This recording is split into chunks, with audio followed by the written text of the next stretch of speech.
Today I am going to tell you my story, a story that has been buried behind the walls of our home. It is the story of 3 sisters and 1 brother. Our entire world revolved around our home in a peaceful neighborhood of the city.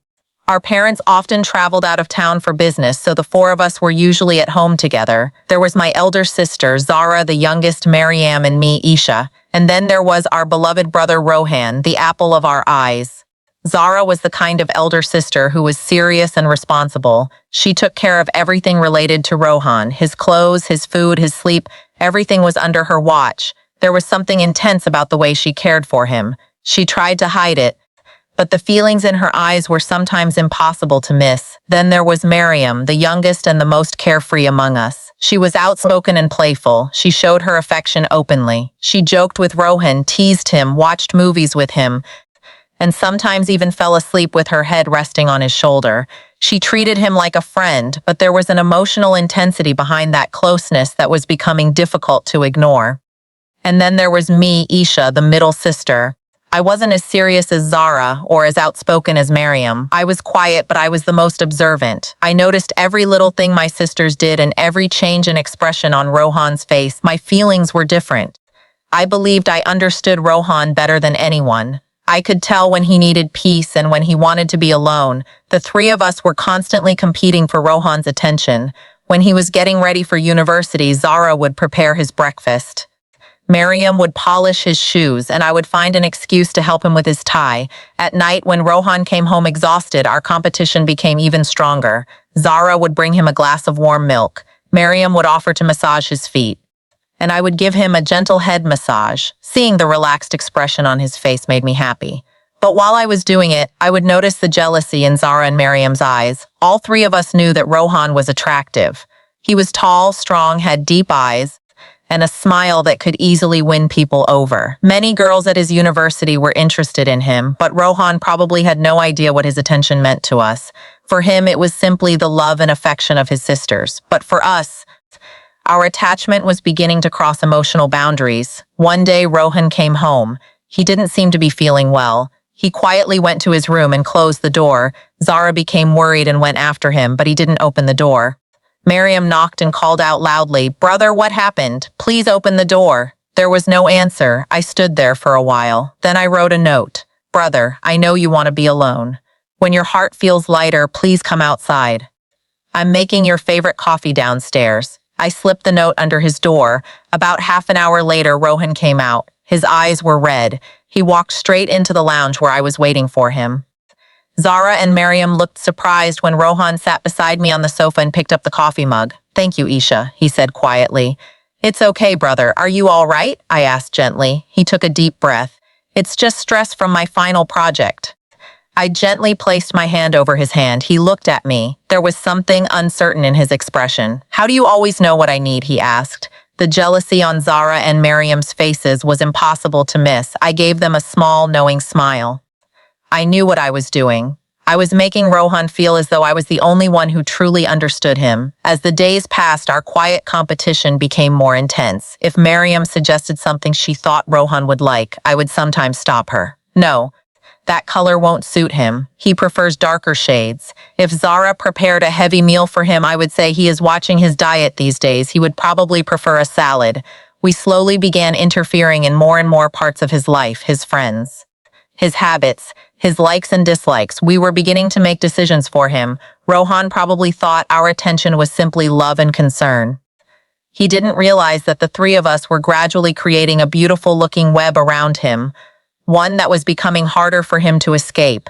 Then his birthday was approaching. The 3 of us made separate plans. Zara planned a grand dinner at home. Mariam organized a surprise party with his friends, and I had something different in mind. I wanted to take him somewhere where it would just be the 2 of us, without anyone else around. The night before his birthday, the 3 of us were sitting in Rohan's room while he worked on his laptop. His attention was completely focused on his work. Mariam playfully distracted him. "Let me work," he said with a light warning. Zara gently touched his hair. "You've been working too hard. Go to sleep. There's only a little work left." "I'm fine," he replied. I stayed quiet for a moment. Then I softly said, "Brother, there are dark circles under your eyes. You need some rest." The concern and softness in my voice made him look at me. He finally closed his laptop. Okay, you three win. I'm going to sleep. We were about to leave the room when Rohan called out, Isha, wait a minute. Zara and Miriam stopped. I signaled for them to leave. Once they were gone, I stayed with Rohan. Yes, brother, I wanted to tell you something, he said hesitantly. My heart began beating faster. What is it? Is everything okay? He took a deep breath and looked at me. There was something different in his eyes. He was about to speak when his phone suddenly received a message. He picked it up, read the message, and smiled. It was a smile that wasn't meant for any of us. Who is that? I asked instinctively. He locked his phone and looked at me. The smile was still on his face. It's Sarah. She's in my class. She's a really nice girl. Hearing the name Sarah felt like a shock. In one moment, all the confidence I had felt disappeared. A new person had entered our world, someone who would not be easy for us to ignore. I controlled my expression and smiled lightly. That's nice. You should introduce her to us sometime. But inside, a storm had already begun. I knew the same storm would soon rise inside Zara and Miriam. Our competition had entered a completely new phase. It was no longer only about getting Rohan's attention. Now we were afraid of losing it. That night, when I came out of his room, Zara and Miriam were waiting for me. They had the same question in their eyes. Who is Sarah? Zara asked directly. She's his classmate, I answered coldly and walked toward my room. I knew the news had affected them just as deeply as it had affected me. The next morning, there was an unusual silence at the breakfast table.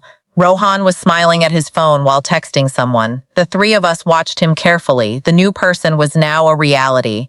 And the three of us, who had been rivals only yesterday, suddenly found ourselves facing the same threat. We looked at one another. As soon as Rohan left for university, Miriam came up with a plan. She immediately called a friend and arranged for Rohan's motorcycle tire to be punctured.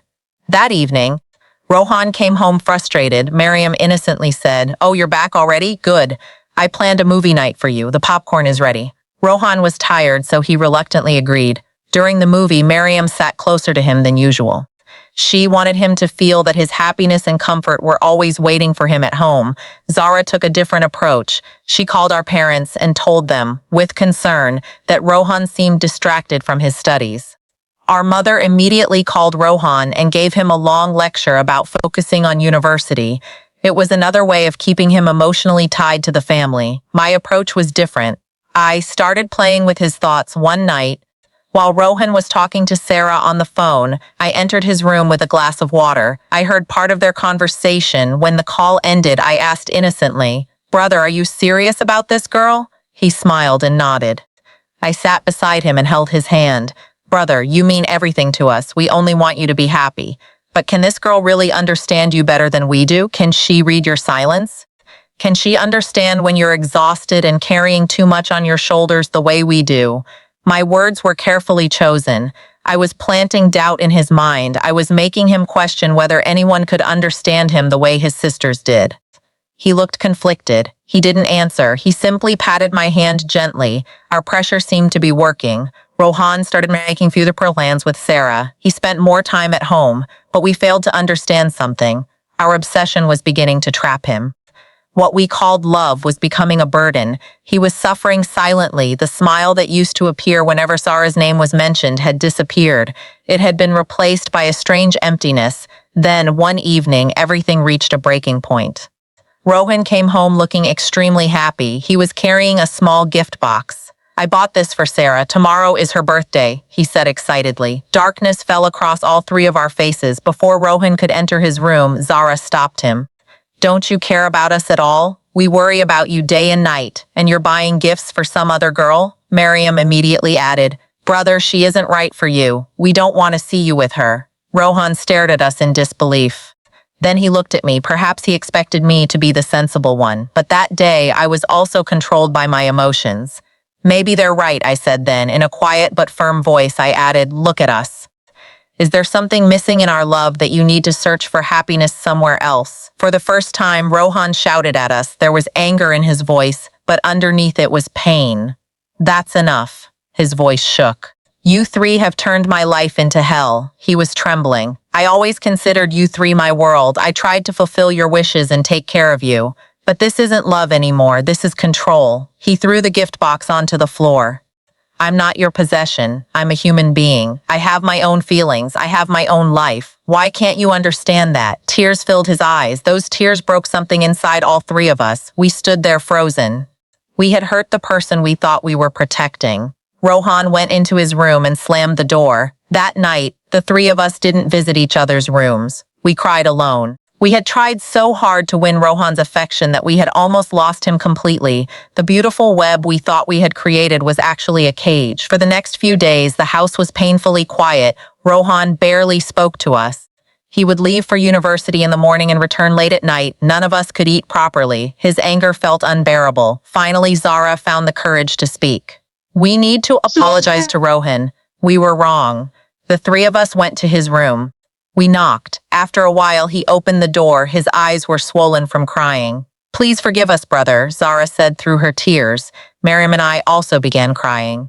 We didn't realize our love was hurting you, I said. We were just afraid of losing you. Rohan stood silently for a moment. Then he sat down, pulled all three of us into a hug. The four of us cried together for a long time.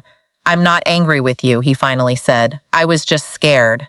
You three are my sisters, you are my strength, but don't turn that strength into my weakness. He paused. Just give me some room to breathe. That day, our unhealthy attachment finally came to an end. We began to understand the difference between love and possession. We learned that real love isn't about controlling someone. Sometimes, real love means giving someone the freedom to live their own life. A few weeks later, Rohan brought Sarah home. She really was a kind and mature girl. The three of us welcomed her with smiles. Even though it wasn't easy, there was still a small ache somewhere inside our hearts. But we slowly learned to be happy for Rohan's happiness. Even today, we care about our brother. But things are different now. There is no competition, no jealousy. Only love, respect, and healthy boundaries. That chapter of our lives is over. Sometimes, when the three of us are alone, we look at one another and quietly smile. We can never completely forget that strange period of our lives. It was a time when our emotions became stronger than our understanding, but it also taught us something important. Love should never become possession. Love should never take away someone's freedom, and sometimes the greatest form of love is learning when to let go. That is the secret that will always remain between the three sisters and their brother. Friends, if you enjoyed this video, please like the video and subscribe to the channel. Take very good care of yourself. I'll see you in the next video.